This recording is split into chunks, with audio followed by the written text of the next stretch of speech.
Dhanraj अलाउट YouTube channel को ज़्यादा से ज़्यादा लाइक करें, शेयर करें और सब्सक्राइब करें। एपीजे अब्दुल कलाम के नाम से जाना जाता है। भारत के पूर्व राष्ट्रपति, प्रसिद्ध वैज्ञानिक और अभियंता के रूप में विख्यात हैं। इनका राष्ट्रपति कार्यकाल 25 जुलाई 2002 से 25 जुलाई 2007 तक रहा। इन्हें मिसाइल मैन के नाम से भी जाना जाता है। यह एक गैर राजनीतिक व्यक्ति रहे। विज्ञान की दुनिया में चमत्कारिक प्रदर्शन के दुकान ही राष्ट्रपति भवन के द्वार इनके लिए स्वयं खुल गए। जो व्यक्ति किसी क्षेत्र विशेष में सर्वश्रेष्ठ प्रदर्शन करता है उसके लिए सब सहज हो जाता है और कुछ भी दुर्लभ नहीं रहता। अब्दुल कलाम इस उदाहरण का प्रतिनिधित्व करते नजर आते हैं। उन्होंने विवाह नहीं किया। इनकी जीवन गाथा किसी रोचक उपन्यास के नायक की कहानी से कम नहीं है। चमत्कारिक प्रतिभा के धनी अब्दुल कलाम का व्यक्तित्व तो इतना उन्नत है कि वह सभी धर्म, जाति और संप्रदायों के व्यक्ति नजर आते हैं। ये एक ऐसे स्वीकार्य भारतीय हैं जो सभी के लिए एक महान आदर्श बन चुके हैं। विज्ञान की दुनिया से देश का प्रथम नागरिक बनना कपोल कल्पना मात्र नहीं है, क्योंकि यह एक जीवित प्रेरणा की सत्य कथा है। उनका जीवन परिचय। अब्दुल कलाम का पूरा नाम डॉक्टर अवुल पाकिल जैनुलाब्दीन अब्दुल कलाम है। इनका जन्म 15 अक्टूबर 1931 को रामेश्वरम, तमिलनाडु में हुआ। द्वीप जैसा छोटा सा शहर प्राकृतिक छटा से भरपूर था, शायद इसलिए अब्दुल कलाम जी का प्रकृति से बहुत जुड़ाव रहा। रामेश्वरम का प्राकृतिक सौंदर्य समुद्र की निकटता के कारण सदैव बहुत सराहनीय रहा है। इनके पिता जैनुलाब्दीन न तो ज़्यादा पढ़े लिखे थे न ही पैसे वाले थे। वे नाविक थे और नियम के बहुत पक्के थे। इनके पिता मछुआरों को नाव किराए पर दिया करते थे। इनके संबंध में रामेश्वरम के हिंदू नेताओं तथा अध्यापकों के साथ काफ़ी स्नेहपूर्ण थे। अब्दुल कलाम ने अपने प्रारंभिक शिक्षा जारी रखने के लिए अखबार वितरित करने का कार्य किया था। संयुक्त परिवार। अब्दुल कलाम संयुक्त परिवार में रहते थे। परिवार की सदस्य संख्या का अनुमान इस बात से लगाया जा सकता है कि यह स्वयं 5 भाई और 5 बहनें थे और घर में 3 परिवार रहा करते थे। इनका कहना था कि वह घर में 3 झूले जिनमें बच्चों को रखा और सुलाया जाता था देखने में अव्यस्त थे। इनकी दादी माँ एवं इनकी माँ द्वारा ही पूरे परिवार की परवरिश की जाती थी। घर के वातावरण में प्रसन्नता और वेदना दोनों का वास था। इनके घर में कितने लोग थे और इनकी माँ बहुत लोगों का खाना बनाती थी, क्योंकि घर में 3 भरे पूरे परिवार के साथ साथ बाहर के लोग भी इनके घर में खाना खाते थे। इनके घर में खुशियाँ भी थी तो मुश्किलें भी थी। अब्दुल कलाम के जीवन पर इनके पिता का बहुत प्रभाव रहा है। वे भले ही पढ़े लिखे नहीं थे, लेकिन उनकी लगन और उनके दिए गए संस्कार अब्दुल कलाम के बहुत काम आए। अब्दुल कलाम के पिता चारों वक्त की नमाज पढ़ते थे और जीवन में एक सच्चे इंसान थे। जीवन की एक घटना। अब्दुल कलाम के जीवन में एक घटना है कि यह भाई बहनों के साथ खाना खा रहे थे। इनके यहाँ चावल खूब होता था, इसलिए खाने में वही दिया जाता था। रोटियां कम मिलती थी। जब इनकी माँ ने इनको रोटियां ज़्यादा दे दी तो इनके भाई ने बड़े सच का खुलासा किया। इनके भाई ने अलग ले जाकर इनसे कहा कि माँ के लिए एक भी रोटी नहीं बची और तुम्हें ज़्यादा रोटियां दे दी। वह बहुत कठिन समय था जब इनके भाई चाहते थे कि अब्दुल कलाम जिम्मेदारी का व्यवहार करे। तब यह अपने जज्बातों पर काबू नहीं पा सके और दौड़कर माँ के गले से जा लगे। उन दिनों कलाम कक्षा 5 के विद्यार्थी थे। इन्हें परिवार में सबसे अधिक स्नेह प्राप्त हुआ, क्योंकि यह परिवार में सबसे छोटे थे। तब घरों में बिजली नहीं थी और केरोसिन का तेल इस्तेमाल होता था, जिनका समय रात्रि के 7 से 9 बजे तक वे तेल के दीपक से पढ़ाई करते थे। लेकिन यह अपनी माता के अतिरिक्त स्नेह के कारण पढ़ाई करने हेतु रात के 11 बजे तक दीपक का प्रयोग करते थे। अब्दुल कलाम के जीवन में इनकी माता का बहुत महत्वपूर्ण स्थान रहा। इनकी माता 92 वर्ष की उम्र में इनकी माता ने 92 वर्ष की उम्र पाई। वह प्रेम, दया और स्नेह की प्रतिमूर्ति थी। इनका स्वभाव बेहद शालीन था। इनकी माता 5 समय का नमाज अदा करती थी। जब इन्हें नमाज करते हुए अब्दुल कलाम आज़ाद देखते थे तो उन्हें रूहानी सुकून और प्रेरणा प्राप्त होती थी।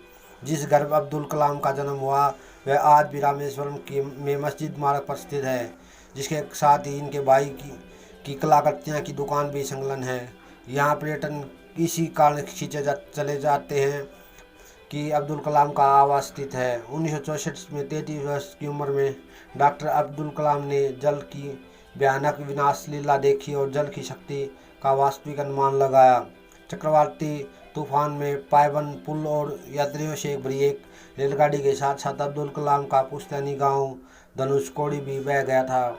जब यह मात्र 19 वर्ष के थे तब द्वितीय विश्व युद्ध की विभीषिका को महसूस किया। युद्ध का दानव रामेश्वर के द्वार पर पहुंचा था। इन परिस्थितियों में भोजन सहित सभी आवश्यक वस्तुओं का अभाव हो गया। विद्यार्थी जीवन।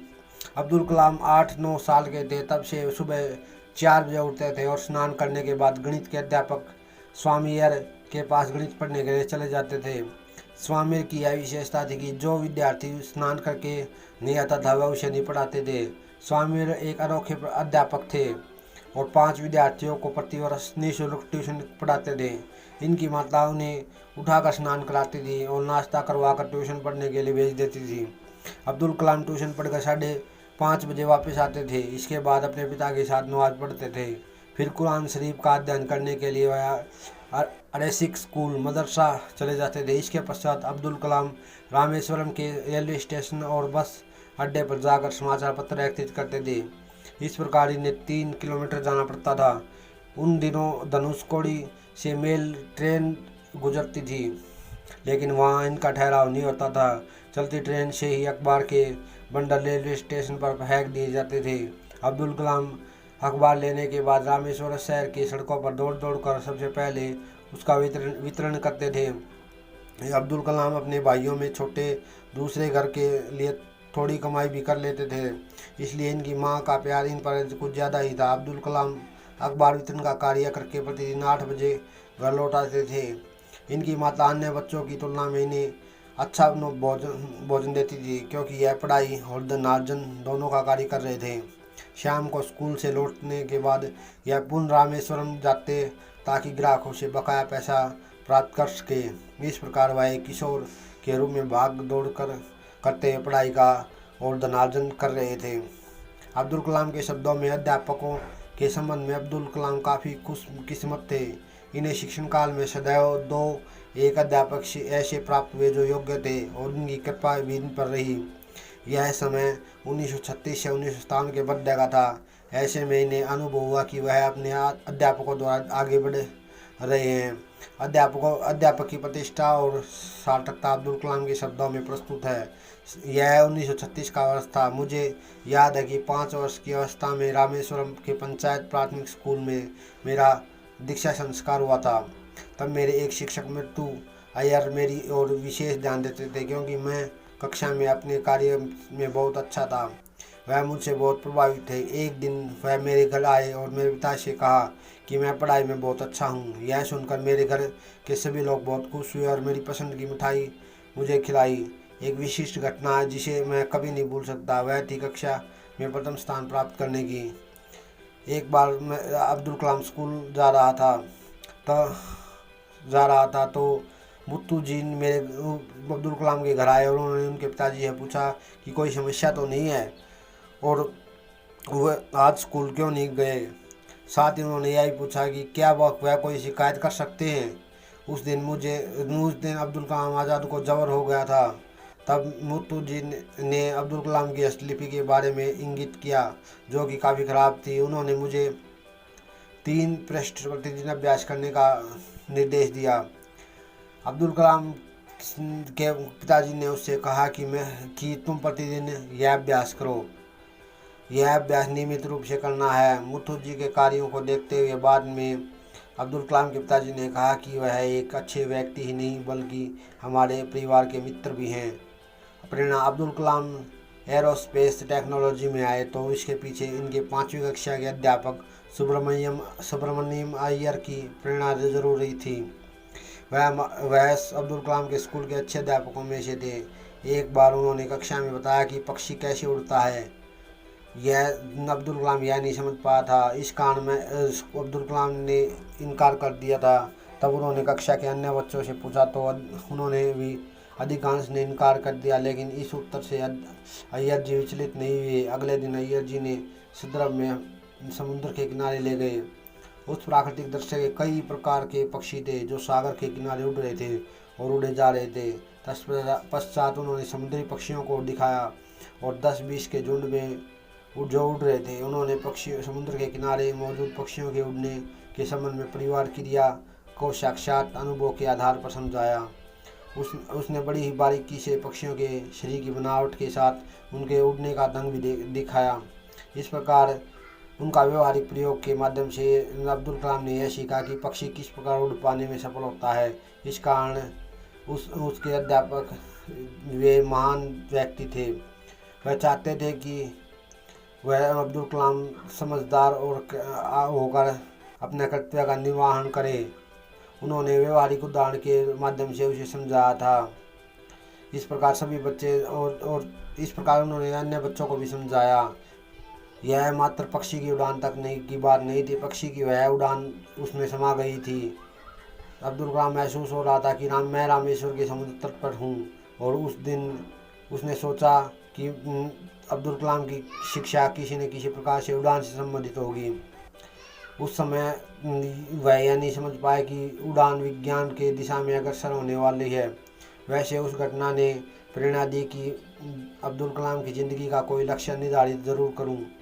उसी समय उसने तय कर लिया था कि उड़ान कैरियर बनाऊंगा।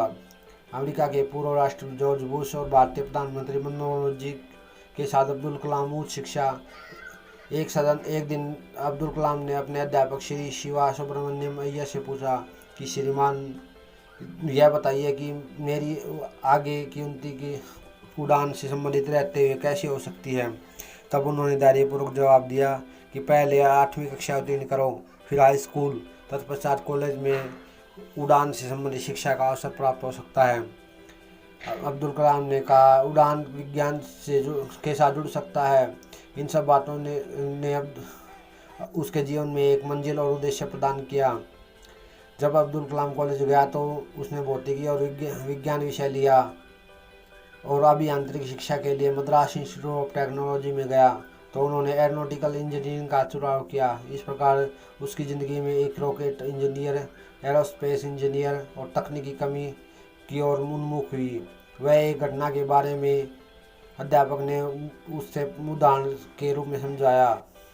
उसने कहा मेरे जीवन का महत्वपूर्ण बिंदु बन गई है और मैंने अपने व्यवसाय का चुनाव भी कर लिया है। अद्वितीय व्याख्यान। अब मैं अपने गणित के अध्यापक प्रोफेसर दादात्री अयंगर के विषय में चर्चा करना चाहूँगा। विज्ञान के छात्र के रूप में मुझे सेंट ऑफ जोसेफ कॉलेज में देवता के समान एक व्यक्ति के प्रति सुबह देखने का अवसर प्राप्त होता था जो विद्यार्थी को गणित पढ़ाया करते थे। बाद में उससे गणित पढ़ने का अवसर प्राप्त हुआ। उन्होंने उसकी प्रतिभा को खूब हद तक निखारा। अब्दुल कलाम की कक्षा में आधुनिक बीजगणित, शाखांकी और कॉम्प्लेक्स वेरिएबल का अध्ययन किया गया। 1952 में उन्होंने एक अद्वितीय व्याख्यान दिया जो भारत के प्राचीन गणितज्ञों और खगोलविदों से संबंधित था। इस व्याख्यान में उन्होंने भारत के 4 गणितज्ञों एवं खगोलविदों के बारे में बताया जो इस प्रकार थे: आर्यभट्ट, श्रीनिवास रामानुजन, ब्रह्मगुप्त और भास्कराचार्य। इसके अलावा MIT प्रोफेसर श्रीनिवास जो डायरेक्टरेट भी रहे थे का काफ़ी योगदान रहा। अब्दुल कलाम की प्रतिभा निखारने में इनके शिष्य में अब्दुल कलाम ने कहा कि शिक्षक को एक शिक्षक प्रशिक्षक भी होना चाहिए। प्रोफेसर श्रीनिवास की बाती कार्यक्षेत्र 1962 में वे भारतीय अंतरिक्ष अनुसंधान संगठन में आए। डॉक्टर अब्दुल कलाम को प्रोजेक्ट डायरेक्टर के रूप में भारत का पहला स्वदेशी उपग्रह SLV तृतीय प्रक्षेपण बनाने का श्रेय हासिल हुआ। जुलाई 1980 में उन्होंने रोहिणी उपग्रह को पृथ्वी की कक्षा के निकट स्थापित किया था। इस प्रकार भारत भी अंतर्राष्ट्रीय अंतरिक्ष क्लब का सदस्य बन गया। इसरो लॉन्च व्हीकल प्रोग्राम को प्रमाण चढ़ाने का श्रेय भी इन्हें प्रदान किया जाता है। डॉक्टर कलाम ने स्वदेशी लक्ष्य भेदी गाइडेड मिसाइल को डिजाइन किया। उन्होंने अग्नि और पृथ्वी जैसी मिसाइल को स्वदेशी तकनीक से बनाया था। डॉक्टर कलाम जुलाई 1992 से दिसंबर 1999 तक रक्षा मंत्री के विज्ञान सलाहकार तथा सुरक्षा शोध के और विकास विभाग के सचिव थे। उन्होंने स्ट्रेटेजिक मिसाइल सिस्टम का उपयोग आग्नेयास्त्रों के रूप में किया। इसी प्रकार पोखरण में दूसरी बार न्यूक्लियर विस्फोट भी परमाणु ऊर्जा के साथ मिलाकर किया। इस तरह भारत ने परमाणु हथियार के निर्माण की अक्षमता प्राप्त करने में सफलता हासिल की। डॉक्टर कलाम ने भारत के विकास स्तर को 2020 तक विज्ञान के क्षेत्र में अत्याधुनिक करने के लिए एक विशिष्ट सोच प्रदान की। यह भारत सरकार के मुख्य वैज्ञानिक सलाहकार भी रहे। व्यावसायिक परिचय। डॉक्टर अब्दुल कलाम जब HAL से एक वैमानिक इंजीनियर बनकर निकले तो उनके पास नौकरी के दो बड़े अवसर थे। ये दोनों ही उनके वर्षों पुराने उड़ान के सपनों को पूरा करने वाले थे। एक अवसर भारतीय वायुसेना का था तो दूसरा रक्षा मंत्रालय के अधीन तकनीकी विकास एवं उत्पादन निदेशालय का था। उन्होंने दोनों जगहों पर साक्षात्कार दिया। वे रक्षा मंत्रालय के तकनीकी विकास एवं उत्पादक निदेशालय में चुन लिए गए। सन 1958 में उन्होंने 250 रुपये के मूल वेतन पर निदेशालय के तकनीकी केंद्र के वरिष्ठ वैज्ञानिक सहायक के पद पर काम संभाल लिया। निदेशालय में नौकरी के पहले साल के दौरान इन्होंने ऑफिसर इंचार्ज और आर वरदाजन की मदद से एक इलेक्ट्रोसोनिक लक्ष्यभेदी विमान का डिजाइन तैयार करने में सफलता हासिल कर ली। विमानों के रखरखाव का अनुभव हासिल करने के लिए aircraft and armament testing unit Kanpur भेजा गया। उस समय वहां MK-1 विमान के प्रशिक्षण का काम चल रहा था। इनकी कार्य प्रणालियों के मूल्यांकन को पूरा करने का काम में इन्होंने भी हिस्सा लिया। वापस आने पर इन्हें बेंगलोर में स्थापित वैमानिक विकास प्रतिष्ठान में भेज दिया गया। यहाँ ग्राउंड इक्विपमेंट मशीन के रूप में स्वदेशी हावरक्राफ्ट का डिजाइन तथा विकास करने के लिए एक टीम बनाई गई। वैज्ञानिक सहायक के स्तर पर इसमें 4 लोग सक्रिय थे। इनका नेतृत्व करने का कार्यभार निदेशक डॉक्टर APJ मेदिरत्ता ने डॉक्टर कलाम पर सौंपा। उड़ान में इंजीनियरिंग मॉडल शुरू करने के लिए 3 साल का वक्त दिया। भगवान शिव के वाहन के प्रतीक के रूप में इसे और क्राफ्ट करने को नंदी का नाम दिया गया। रॉकेट इंजीनियर के पद पर कालांतर में डॉक्टर अब्दुल कलाम को Indian committee for space research की ओर से एक साक्षात्कार के लिए बुलाया गया। उनका साक्षात्कार अंतरिक्ष कार्यक्रम के जनक डॉक्टर विक्रम साराभाई ने खुद लिया। इस साक्षात्कार के बाद भारतीय अंतरिक्ष अनुसंधान समिति में रॉकेट इंजीनियर के पद पर चुन लिया गया। भारतीय अंतरिक्ष अनुसंधान समिति में इनका काम Tata institute of fundamental research के कंप्यूटर केंद्र में काम शुरू किया। सन 1962 में इन्हें भारतीय अंतरिक्ष अनुसंधान समिति ने केरल में त्रिवेंद्रम के पास थुम्बा नामक स्थान पर रॉकेट प्रशिक्षण केंद्र स्थापित करने का फैसला किया। थुम्बा को इस केंद्र के लिए सबसे उपयुक्त स्थान के रूप में चुना गया था क्योंकि यह स्थान पृथ्वी के चुंबकीय अक्ष के सबसे करीब था। इसके बाद शीघ्र ही ने डॉक्टर कलाम को रॉकेट प्रशिक्षण से जुड़ी तकनीकी बातों का प्रशिक्षण प्राप्त करने के लिए अमेरिका में national aeronautics and space administration यानी नासा भेजा गया। यह प्रशिक्षण 6 महीने का था। जैसे ही डॉक्टर अब्दुल कलाम नासा से लौटे 21 नवंबर 1963 को भारत का नाइक अपाचे नामक का पहला रॉकेट छोड़ा गया। इस साउंडिंग रॉकेट नासा में ही बना था। डॉक्टर साराभाई ने राटो परियोजना के लिए डॉक्टर कलाम को प्रोजेक्ट लीडर नियुक्त किया गया। डॉक्टर कलाम ने विशेष वित्तीय शक्तियाँ हासिल की थी, प्रणाली विकसित की था और 8 अक्टूबर 1972 को उत्तर प्रदेश में बरेली एयरफोर्स स्टेशन पर इस प्रणाली को सफलतापूर्वक प्रशिक्षण किया गया। SLV-3 परियोजना के प्रबंधन इनके जीवन का अगला बड़ा अवसर तब आया जब डॉक्टर अब्दुल कलाम आजाद को भारत का सैटेलाइट लॉन्च व्हीकल परियोजना प्रबंधक बनाया गया। परियोजना प्रमुख रूप से नामांकित करना एक सम्मान भी था और चुनौती भी थी। SLV-3 परियोजना का मुख्य उद्देश्य एक भरोसेमंद प्रमोशन यान विकसित करना था जो 40 किलोग्राम के एक उपग्रह को पृथ्वी से 400 किलोमीटर की ऊंचाई वाली कक्षा में स्थापित कर सके। इसमें एक बड़ा काम था यान के 4 चरणों के लिए एक रॉकेट मोटर सिस्टम का विकास, हाई एनर्जी के इस्तेमाल में सक्षम रॉकेट मोटर सिस्टम में इस्तेमाल के लिए 8.5 टन प्रोपेलेंट ग्रेनेड निर्मित किया जाना था। एक अन्य कार्य था निर्मित और था मार्गदर्शन। यह एक बड़ी परियोजना थी जिसमें 250 उपग्रह, उपभाग और 40 बड़ी प्रणालियाँ शामिल थी। सभी गतिविधियों में तालमेल बैठाना और टीम का कुशल नेतृत्व करना डॉक्टर कलाम के लिए एक चुनौती थी। अनंत कड़ी मेहनत के बाद 18 जुलाई 1980 को सुबह 8:03 पर श्रीहरिकोटा रॉकेट प्रक्षेपण केंद्र से SLV-3 ने सफल उड़ान भरी और इस परियोजना की सफलता ने डॉक्टर अब्दुल कलाम को राष्ट्रीय पहचान दी। इस उपलब्धि के लिए इन्हें भारत सरकार द्वारा 26 जनवरी 1981 को पद्म भूषण से सम्मानित किया गया। पुस्तकें। डॉक्टर कलाम ने साहित्यिक रूप से अपने शोध को 4 उत्कृष्ट पुस्तकों में समाहित किया है, जो इस प्रकार है: wings of fire India 2020, a vision for the new millennium, my journey, igniting the minds, unleashing the power with in India, महाशक्ति भारत हमारे पथ प्रदर्शक हम होंगे, कामयाब अदम साहस छुआ आसमान भारत की आवाजटनिक पॉइंट्स। पुस्तकों का कई भारतीय और विदेशियों भाषाओं में अनुवाद हो चुका है। इन्होंने अपनी जीवनी विंग्स ऑफ फायर भारतीय युवाओं को मार्गदर्शन प्रदान करने वाले अंदाज में लिखी थी। इनकी दूसरी पुस्तक guided souls, dialogues of purpose of life आत्मिक विचारों से उद्घाटित करती है। इन्होंने तमिल भाषा में कविताएं भी लिखी हैं। दक्षिण कोरिया में इनकी पुस्तकों की काफ़ी मांग है और वहाँ इन्हें बहुत पसंद किया जाता है। सम्मान और पुरस्कार। डॉक्टर अब्दुल कलाम को अनेक सम्मान और पुरस्कार मिले हुए हैं। इनमें शामिल है इंस्टीट्यूट ऑफ इंजीनियरिंग का national design award, aeronautical society of India का doctor Birendra Rai space award, aeronautical society of India का आर्यभट्ट पुरस्कार, विज्ञान के लिए GM मोदी पुरस्कार, राष्ट्रीय एकता के लिए इंदिरा गांधी पुरस्कार। ये भारत के एक विशिष्ट वैज्ञानिक हैं जिन्हें 30 विश्वविद्यालयों और संस्थानों से डॉक्टरेट की मानक उपाधि प्राप्त हो चुकी है। इन्हें भारत का नागरिक सम्मान के रूप में 1981 में पद्म भूषण और 1990 में पद्म विभूषण और 1997 में भारत रत्न से सम्मान प्राप्त हो चुके हैं। अंतिम समय में डॉक्टर कलाम काशी हिंदू विश्वविद्यालय, भारतीय प्रबंधन संस्थान शिलोंग, भारतीय प्रबंधन संस्थान अहमदाबाद तथा भारतीय प्रबंधन संस्थान इंदौर में आगंतुक प्रोफेसर रहे।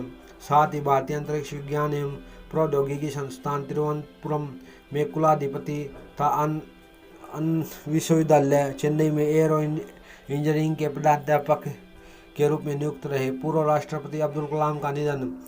पूर्व राष्ट्रपति APJ अब्दुल कलाम का 83 वर्ष की अवस्था में 27 जुलाई 2015 को सोमवार को निधन हो गया। कलाम IIM शिलोंग में भाषण दे रहे थे। इसी वक्त उनकी तबीयत बिगड़ गई। कलाम का निधन अस्पताल ले जाते समय रास्ते में ही हुआ। कलाम के निधन का समाचार पाकर पूरे देश में शोक की लहर दौड़ गई।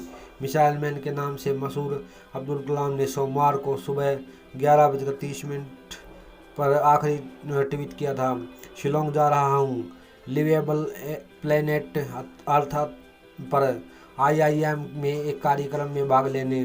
उनका भारत की मिसाइल टेक्नोलॉजी में अहम योगदान था और वे पोलर सैटेलाइट लॉन्च व्हीकल के जनक माने जाते हैं। एरोनॉटिकल इंजीनियरिंग करने के बाद उन्होंने 1969 को में भारतीय अंतरिक्ष अनुसंधान संगठन ज्वाइन किया। उन्हें 1997 में भारत रत्न से नवाजा गया। श्रद्धांजलि। प्रधानमंत्री नरेंद्र मोदी ने ट्वीट पर अपने शोक संदेश में कहा कि भारत एक महान वैज्ञानिक, अद्भुत राष्ट्रपति और एक प्रेरणादायक व्यक्ति की मृत्यु पर शोक प्रकट करता है। संगीतकार AR रहमान ने इनके निधन पर कहा कि डॉक्टर कलाम, जब आप राष्ट्रपति बने तो आपने भारतीयों की उम्मीद शब्द के नए मायने दिए। RBI गवर्नर रघु राजन ने ट्वीट किया: महान लोगों के महान सपने होते हैं, आगे पहुंचते हैं। APJ अब्दुल कलाम को श्रद्धांजलि। Thanks for watching video.